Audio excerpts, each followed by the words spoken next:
up in the morning edition, the Bahamas Real Estate Association visits Rotary, retirement service held for I. Renfrey Brown. And this morning we explore the frustrating diagnosis of infertility.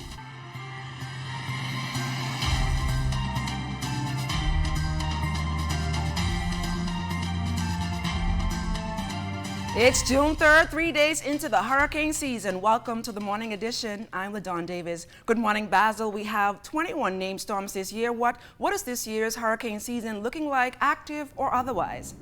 Well, the seasonal prediction is calling for a somewhat near average season with about 13 named storms. Out of those 13 named storms, 5 are expected to reach hurricane intensity and 2 reaching major hurricanes. That's wind speeds anywhere of 111 miles or greater. But remember, we already had the first one prior to the season. That was Andrea, which formed just midway between the Bahamas and Bermuda. So the key word this year and every other year is to remain prepared. Basil, so I'm going to let you do your thing. Give us a check on what's happening weather-wise. Well, once again, we get you started with our ZNS Tower Cam, which is overlooking the Paradise Island area, and we're showing just a few puffy clouds floating around, and that should pretty much be the order of the day, but there will be some cloudy intervals. We'll tell you all about that later in the newscast. Satellite picture showing a little troughing across the northwest Bahamas, and that could fire up 1 or 2 breeze showers during the early afternoon hours. Outside of our studios, we have partly cloudy skies, temperature 81 degrees, relative humidity 78%, southerly winds at 9 miles per hour, the barometric pressure 1,014.3 millibars at 29.95 inches, and it is steady. Temperatures around the islands this morning: 79 in Marsh, Barbacoa, Greentoll, Key, Freeport. In the Berry Islands, 81 degrees. 81 also in Alistown, Bimini. 80 in Harbour Island, Roxanne, Eleuthera, Otterstown, Cat Island. 79. 80 in Staniel Key, Kemps Bay, South Andros, and Fresh Creek in Central Andros. San Salvador, 79. Rum Key, 79 degrees as well. We pick up a few 80s in Ragged Island, Clarencetown, Long Island, Crooked Island, Betsy Bay, and Acklands. Matchetown, Inagua, 81 degrees. The Turks and Caicos Islands also at 81 degrees. Your boating forecast for today in the northwest Bahamas: southwest winds 10 to 15 knots, wave heights 2 to 4 feet. High tide, that will take place at 7:23 this morning, low tide at 1:27 in the afternoon. For the central and southeastern islands, southeast flow 10 to 15, wave heights 2 to 4 feet over the ocean. That's going to do it for your first look at weather, the morning edition. Stay tuned. Your forecast for today and tonight is still ahead. Thanks a lot, Basil. Jimonita Swain, our traffic drone, and the entire traffic team are standing by with the Bahamas First traffic report. The traffic report is sponsored by Bahamas First. First in insurance, today, tomorrow. Good morning, LaDawn, and good morning, Bahamas. We're coming to you live from the city center, exactly in Rawson Square. Traffic has been a steady flow for much of the morning, but to find out what exactly is happening on the streets as you make your morning commute or prepare to make your morning commute, we now turn to Corporal Decore Barr of the Police Traffic Division. Good morning, Corporal Barr. Good morning, Jimonita. Good morning, Bahamas. Now, are there any areas of concern that motorists need to be mindful of as they prepare to make their morning commute? At this present time, we have no accidents to report or any traffic congestions that have been reported to us. We want to advise motorists that the roadworks at Samilo Bad Highway in the northbound lane will be continuing, and we want to again ask that they exercise patience while commuting through that area today. Now, I know the weekends is typically a time where we see a number of persons ticketed, at least by the mobile officers, for a number of infractions. You see that, I guess, improving from your perspective, or you find that persons are still not adhering to the rules of the road? We always have persons who would feel like they, I guess, want to do what they want to do and don't do what it is that the law requires of them. The police force in its entirety, and while attempting to create safer communities, we're going to be targeting or ticketing persons who we find are in breach of these laws and traffic infractions. So any special warnings that you want to give motorists on this Monday morning? Yes, we're going to advise persons to do the things that we've always been asking them to do. Drive while secured by a seatbelt, drive while within the speed limit, drive while doing nothing else but focusing on the vehicle that you're operating while operating that vehicle. Well, thank you so much. That is, of course, Corporal Decore Barr. It only takes a split second to get in an accident if you take your eyes off the road, so be focused at all times. Back to you in Studio LaDawn. Thanks a lot, Chimanita. Now on to our top story this morning. The way real estate is managed in the Bahamas has been a primary concern for those working in the industry. Currently, there are 700 plus members in the Bahamas Real Estate Association, including salespersons, brokers, appraisers, and developers. President of the Bahamas Real Estate Association, Christine Wallace-Whitfield, gave a presentation at the Rotary Club of West Nassau Thursday about real estate challenges in this country. One of my goals as president is to get control on foreign persons coming into the country to sell our land.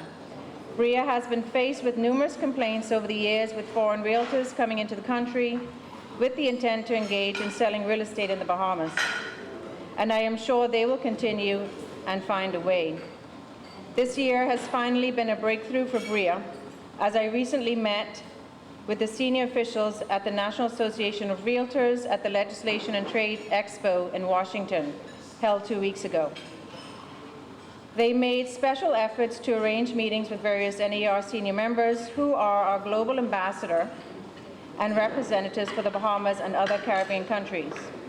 The retirement service for St. Agnes Anglican Church rector and priest who served for over 40 years, Reverend I. Ranfully Brown, took place Sunday afternoon at St. Agnes Anglican Church.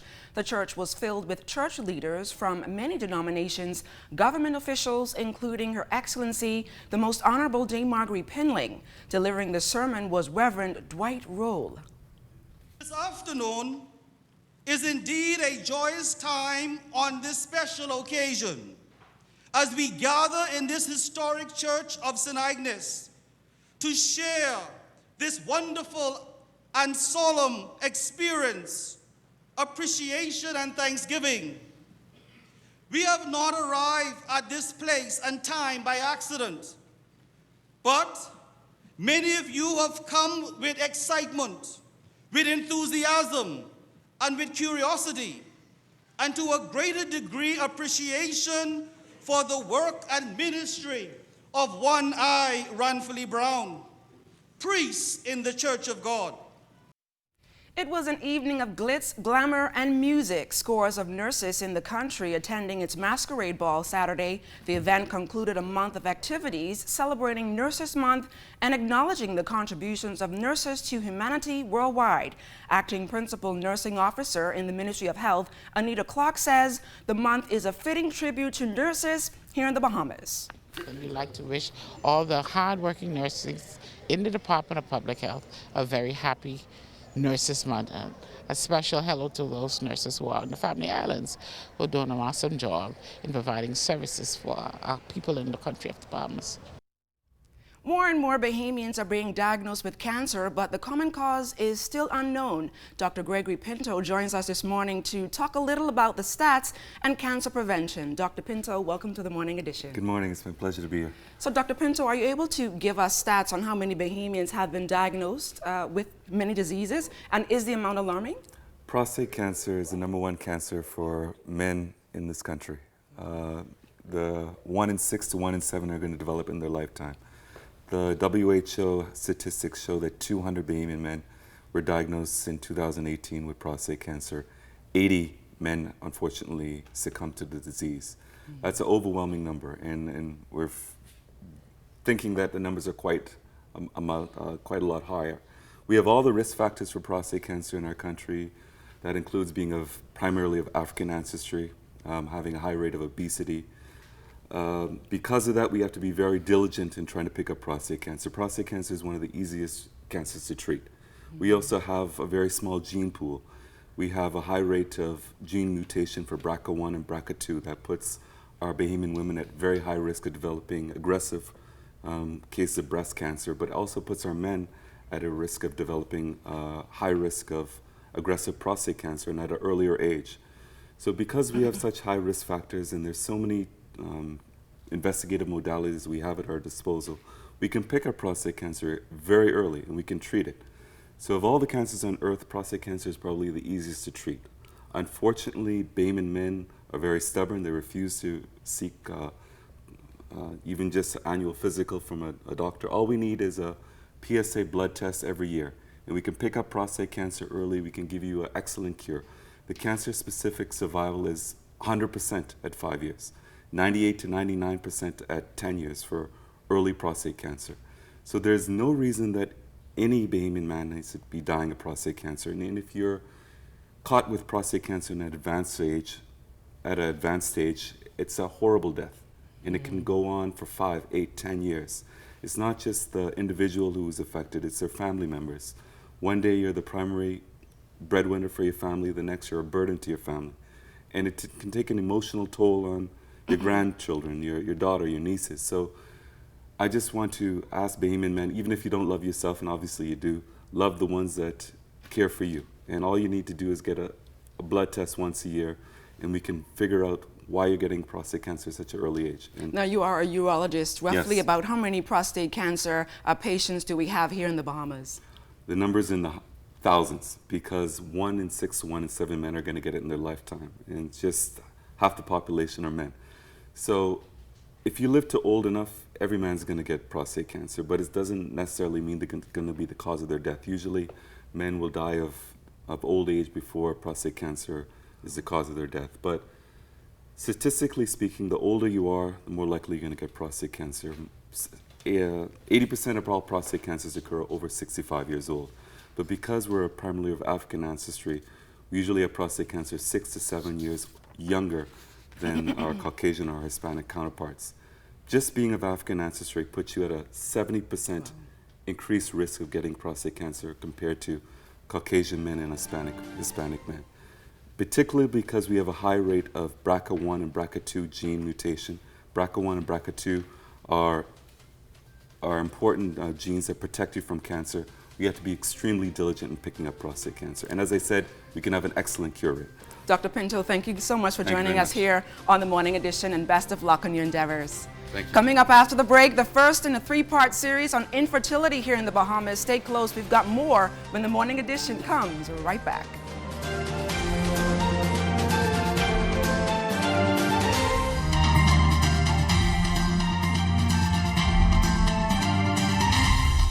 ZNS is very informative to me. It keeps you up to date on what's going on in the Bahamas, and you get to hear it firsthand early in the morning.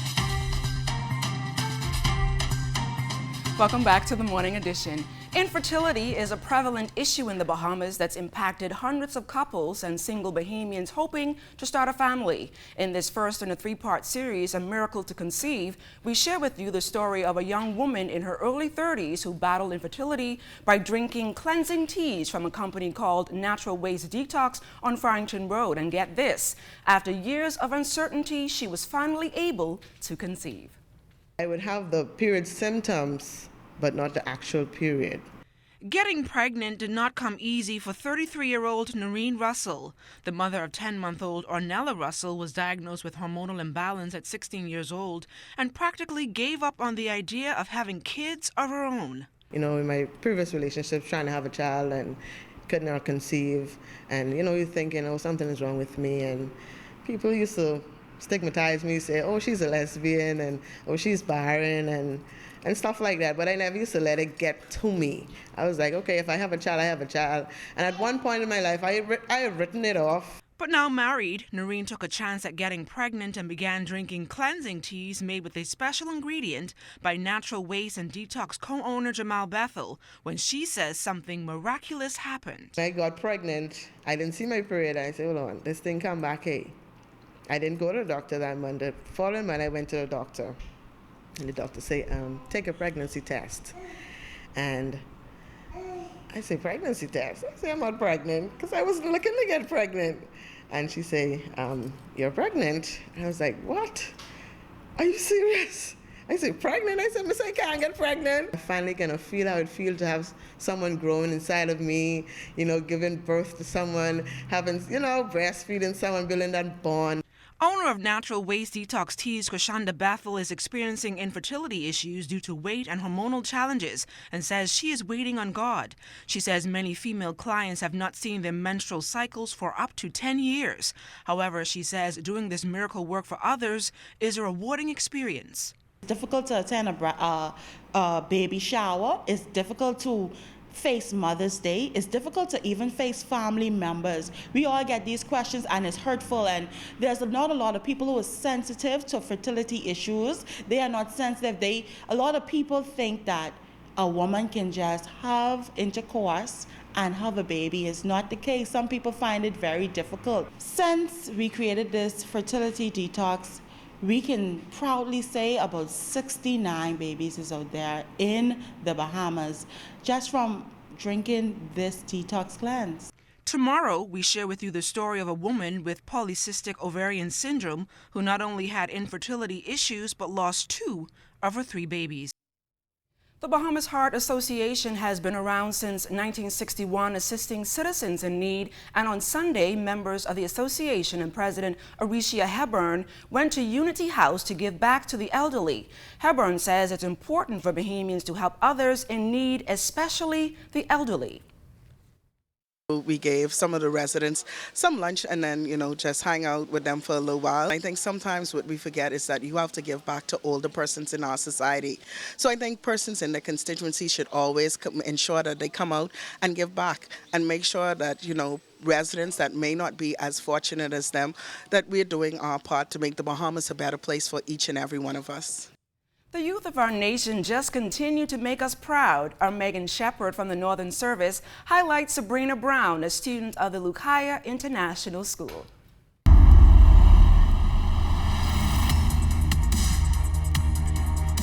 18-year-old Sabrina Brown is a graduate of Lucaya International School, and she is getting ready to travel to Trinidad to represent the Bahamas at the Vibes in Youth Empowerment Program hosted by the Caribbean Development Bank.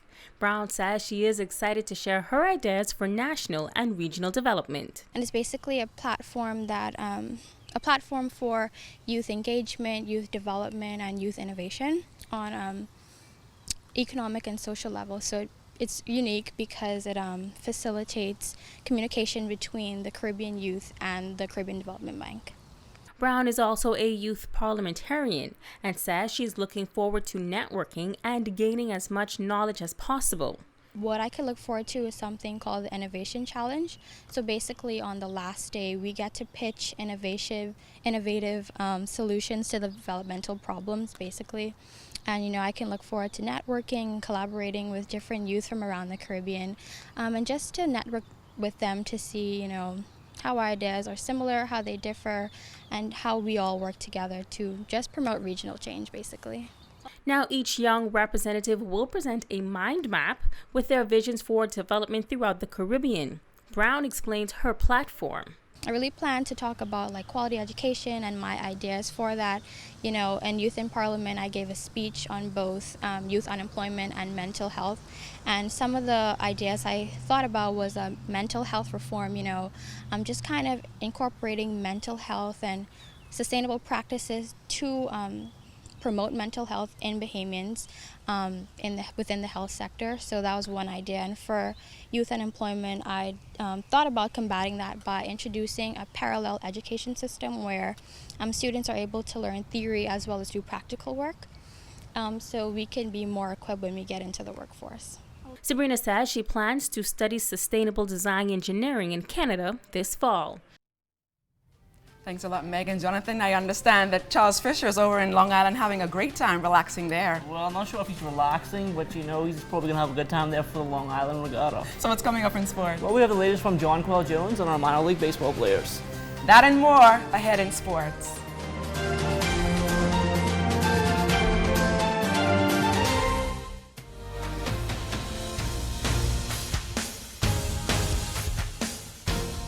Welcome to sports, everybody. The WNBA rolling along with its 2019 season. John Quell Jones and the Connecticut Sun, they headed west over the weekend, making a stop yesterday in Las Vegas for a matchup against the Aces. The Sun fell behind early, 24-18 after 1. They got within 43-40 at the break, tied the game 61 all after 3, ended the game on a 19-13 run to win 80-74. Jonquil, not one of her better shooting nights, 5 of 14 from the field, 0 of 6 from behind the arc. She was a perfect 6 of 6 at the charity stripe, tallying a double-double, 16 points and 13 rebounds to go along with 3 steals and 3 block shots in 28 minutes. Jones and the Sun return home on Thursday, looking to avenge their loss on Friday night against the LA Sparks.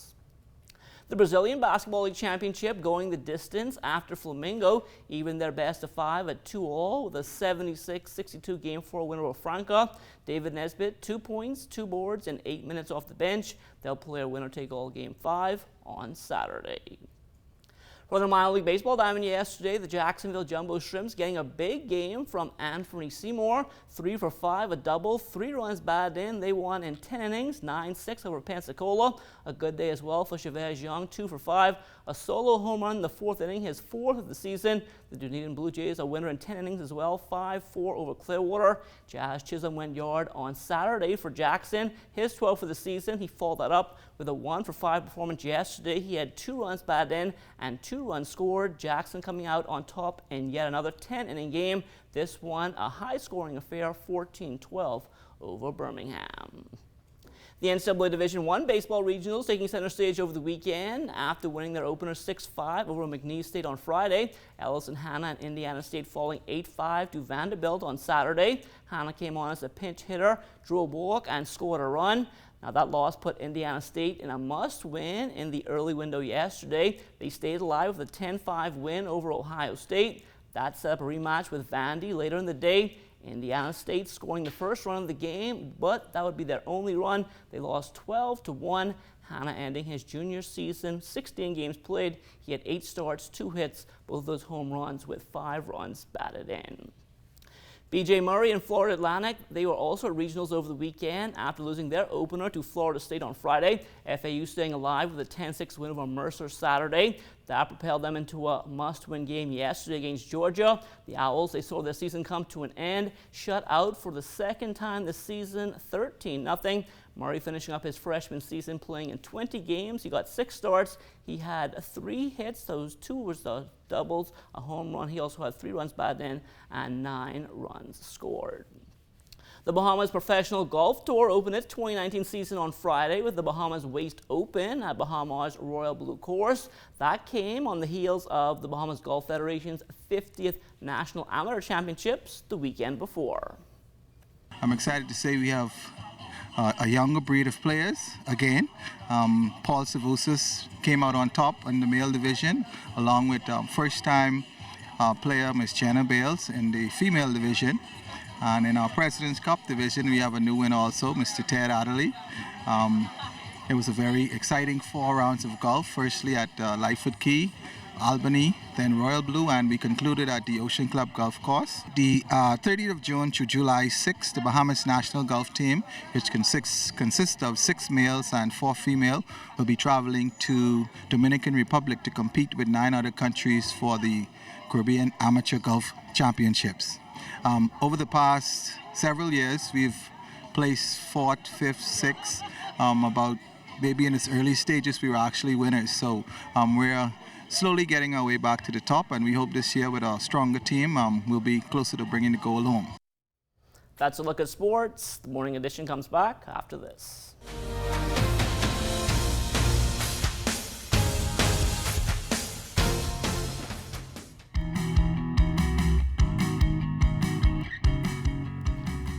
In our final look at weather, we have this little troughing across the northwest Bahamas moving towards the east, and that will trigger 1 or 2 late morning, early afternoon showers. Our forecast for today calls for partly cloudy conditions with occasional cloudy intervals and 1 or 2 showers, as we told you already during the late morning and early afternoon. High temperature today should get up to about 87 degrees. And tonight, we're looking at partly cloudy, again with 1 or 2 showers in the mix, low temperature down to 78 degrees. The extended weather forecast over the next 7 days.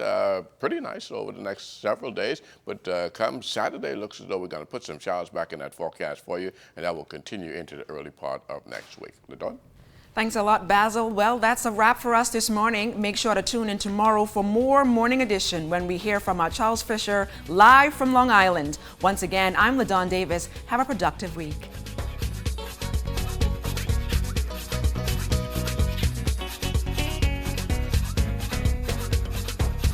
checked my pulse, he sound my chest. Said drink plenty liquids, be sure and don't forget. Check my pressure, he checked my glands. Said take this injection, sure you understand. He wrote a prescription, prescribed for me.